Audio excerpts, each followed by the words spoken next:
Bonjour à tous, une vidéo depuis une guest house dans le quartier de Chinatown, le quartier chinois de Bangkok, la Riverview Guest House, connue pour sa vue que vous voyez derrière moi.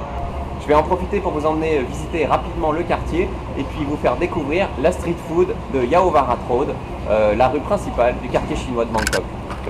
Je vous montre rapidement la chambre que j'ai. C'est une chambre avec vue sur le fleuve. Alors, elle est déjà un petit peu dérangée parce que j'ai pas fait la séquence à peine j'ai eu la chambre, donc je me suis déjà un petit peu installé. Mais vous avez la salle de bain, donc dès que vous arrivez ici, avec eau chaude, toilettes, évier, etc.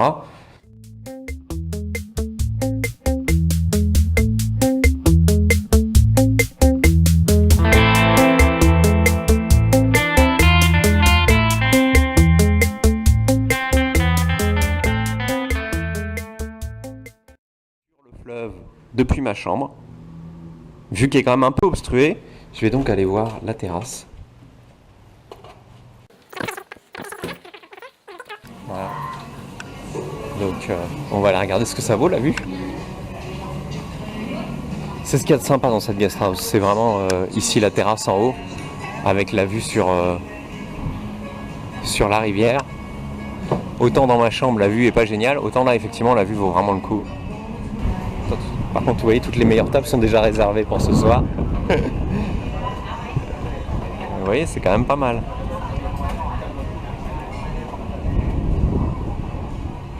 Ce qu'il y a de sympa dans cette guest house, plus le fait qu'elle soit dans le quartier de Chinatown. Donc je vais aller faire un petit tour avant de peut-être revenir dîner ici. Ah oui, d'accord. Donc en fait, il y a encore un rooftop bar.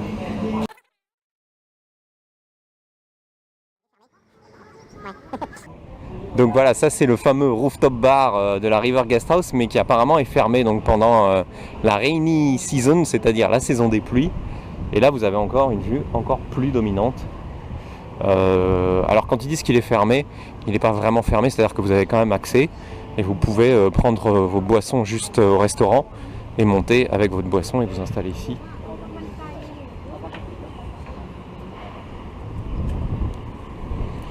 Voilà. Et donc vous avez une vue encore plus large, puisque vous avez à peu près la même vue qu'en bas, d'un peu plus haut. Mais vous pouvez aussi aller par ici et avoir une vue sur l'arrière, côté ville.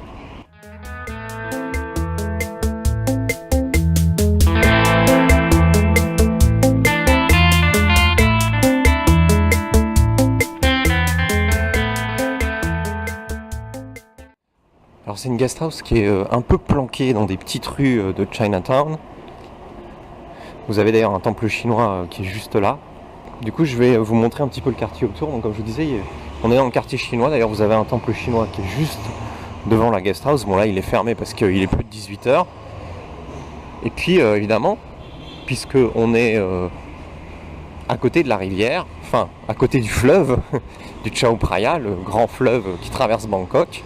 Donc on a accès à la rivière, mais on n'a pas accès directement à un des quais d'arrêt des bateaux du Chao Phraya Express. Pour ça, il faudra marcher un petit peu. Donc ce qui est sympa, comme je vous disais, si vous choisissez quand vous arrivez à Bangkok la Riverview Guest House pour poser vos valises, c'est que vous serez donc en plein cœur de Chinatown, dans les petites rues. Comme je vous disais, voilà, je viens de croiser un groupe à vélo de Co Van Kessel. C'était complètement fortuit, hein, parce que je sais que c'est un prestataire dont je vous ai parlé dans un autre article de manière complètement désintéressée d'ailleurs.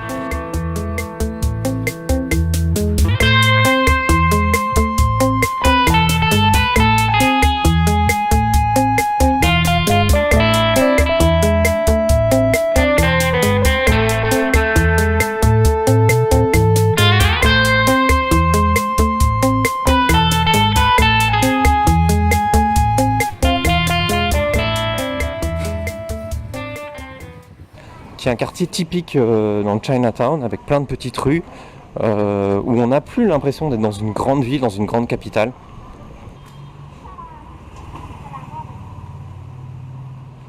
Un peu aussi le quartier des mécanos, comme vous pouvez voir. Vous avez plein de boutiques avec des pièces de moteurs, de voitures, des disques de frein, vous voyez là, vous savez, voilà, toutes les pièces que vous Et vous en avez plein des boutiques qui utilisent ces pièces-là ou qui ont des entassements de pièces comme ça. Vous voyez des magasins comme ça avec des empilements de... Vous avez le petit hôtel chinois au fond et vous avez des empilements de pièces, d'écrous, de boulons. C'est le quartier des mécanos. J'allais dire des ferrailleurs, mais non, c'est le quartier des mécanos. Et voilà, on est dans un quartier de Bangkok que je pense vous n'avez pas tous vu, ceux qui sont venus à Bangkok. Et un quartier qui est très étonnant.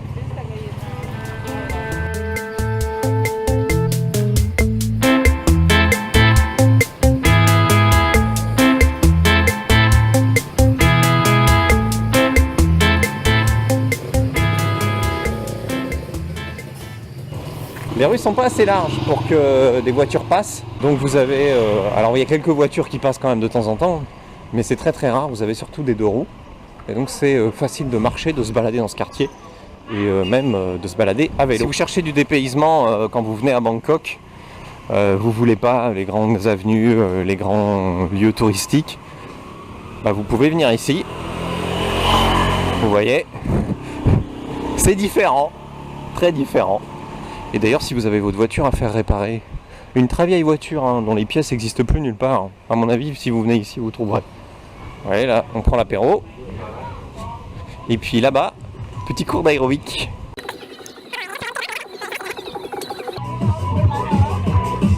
Ah, c'est clap. C'est bien ça.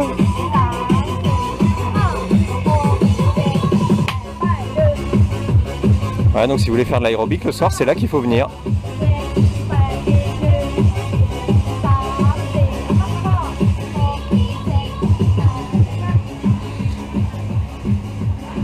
Ouais, vous voyez, c'est un quartier... alors, l'aérobic, on en trouve ailleurs, dans Bangkok, à Lumpini Park, etc. Mais vous voyez, ce quartier, c'est un quartier qui est vivant, toute la journée d'ailleurs. Sympa le soir et le matin, mais qui est vivant toute la journée. Vous voyez, vous avez une walking street qui est fléchée ici à Chinatown. Apparemment, il y a un temple, le Wat Pathum Kongkha.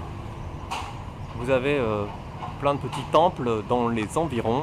Et vous avez la Chinatown route. Alors, je ne sais pas exactement où elle va. Mais tout ça pour vous montrer que je suis bien à Chinatown. Voilà, alors évidemment, je ne vous ai pas du tout fait un tour exhaustif du quartier, que je connais très mal. Mais c'est juste pour vous donner une idée donc, de ce que vous pouvez voir aux alentours. Voilà, Chinatown, c'est grand. Mais il y a plein de petites rues comme ça, de petites ruelles, de petits sanctuaires. Et vous voyez, c'est une ambiance particulière que moi j'aime bien personnellement.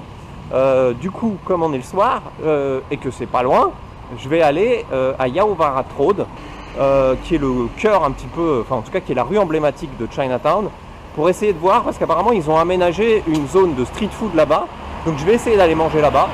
Déjà je vais essayer de trouver la zone de street food pour aller manger là-bas et puis goûter tout ça. Vous voyez là, devant moi, vous avez un autre point de repère très important dans Chinatown. Voilà le point de repère dont je vous parlais, cette grande porte chinoise.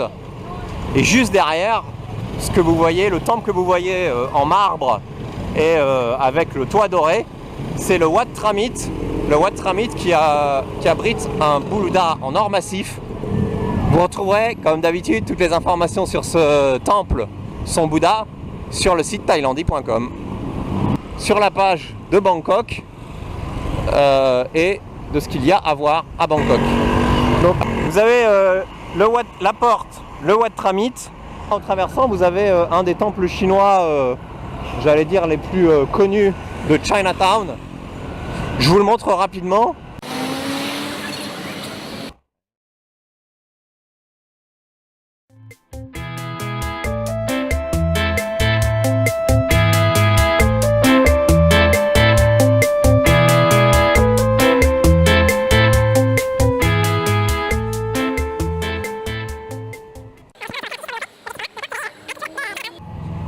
Donc je vais continuer sur Yaowarat, donc là en sortant du temple, je vais aller à gauche et continuer donc sur Yaowarat.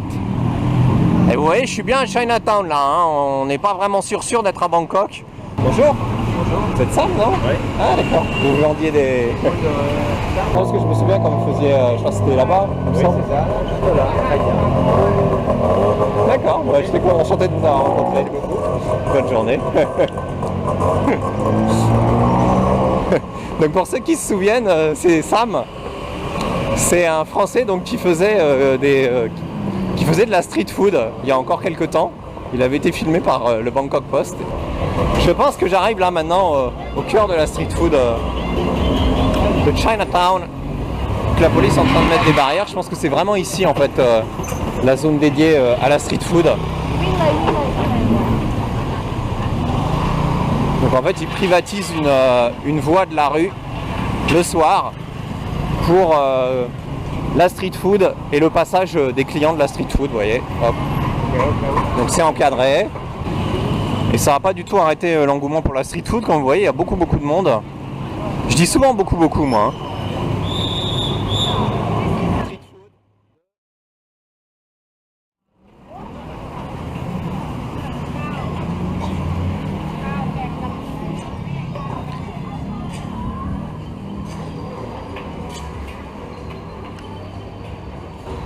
Vous voyez, malgré la petite polémique qui est passée il y a quelques temps, la street food reste à Bangkok. Elle est juste un petit peu plus encadrée qu'avant. Là, il y a un attroupement avec des gens qui font des photos, des gens qui attendent, mais je sais pas exactement quoi. On va voir. Il doit y avoir un truc spécial qui se passe. Visiblement, là, ils remplissent des commandes.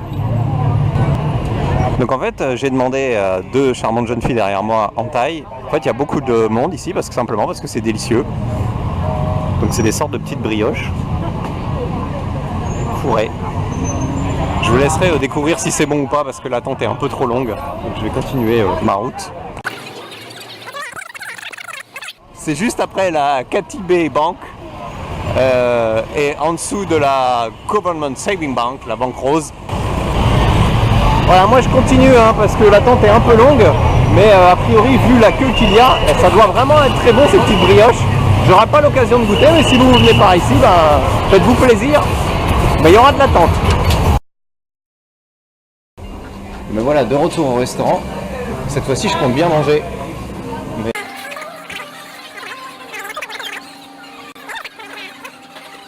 Voilà. Sur le côté, vous avez une vue qui est sympa aussi. Puis là, c'est pas réservé visiblement.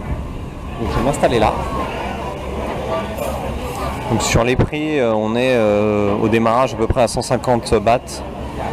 Et on est autour de 200 bahts assez souvent. Bon, finalement, j'ai décidé de dîner au restaurant de l'hôtel pour la vue. Alors évidemment, c'est sensiblement plus cher que la street food. Là, j'ai pris un poisson aux herbes thaï, un peu épicé, mais ça va aller, je pense. C'est pas mauvais du tout. Et je sais pas exactement quelle sera la note, mais je pense que je vais en avoir pour autour de 250 bahts pour ma bouteille d'eau, mon riz et mon poisson. Finalement, il a qu'un défaut ce restaurant, c'est son succès, parce que c'est un peu bruyant. Et donc évidemment, vous pouvez prendre le petit-déj aussi sur la terrasse. Vous avez les prix ici, donc de 150 à 170 bahts. Le set de petit-déj avec la vue qui va avec. J'ai fait cette vidéo pour faire découvrir une guest house dans un quartier un peu différent de Khao San, Sukhumvit, etc. Je précise que je suis absolument pas mandaté par la Riverview Guest House. J'ai payé ma chambre avec mes sous. Je me suis même rendu compte d'ailleurs que si j'étais passé par Agoda, j'aurais économisé une centaine de bahts, 98 bahts pour être exact, puisque la même chambre que celle que j'ai payé 1500 bahts à la réception, était sur Agoda à 1402 bahts. J'avais envie de me faire plaisir, de prendre une chambre avec vue sur le fleuve, et je vous cache pas que j'ai été un peu déçu, parce que ma vue elle est quand même pas mal obstruée. Je suis chambre 420 au 4e étage et je pense que il faut au minimum être au 5e, voire au 6e étage pour avoir une vue suffisamment dégagée pour vraiment profiter de la vue. Et de toute façon, je pense que d'une manière générale, si vous venez dans cette guest house, le mieux c'est de prendre une chambre côté ville, ça vous coûtera moins cher. Elles seront aussi un petit peu plus calmes parce qu'ici on entend quand même un petit peu le passage des bateaux. C'est pas très dérangeant, mais c'est quand même présent. Et donc, vous prenez votre chambre côté ville, et quand vous avez envie de profiter de la vue, vous prenez l'ascenseur, vous allez sur la terrasse, vous vous installez sur la terrasse. Et avec l'argent économisé, puisque évidemment les chambres avec vue sur le fleuve sont plus chères, vous pourrez vous acheter en haut un cocktail, un petit déj ou un plat. Pour ceux que la Riverview Guesthouse intéresse, je vous mets le lien dans la description de la vidéo sur YouTube. Et je vous rappelle évidemment que vous pouvez préparer votre séjour à Bangkok avec le site thailandi.com. Dans la rubrique Destination puis Bangkok, vous aurez toutes les informations nécessaires.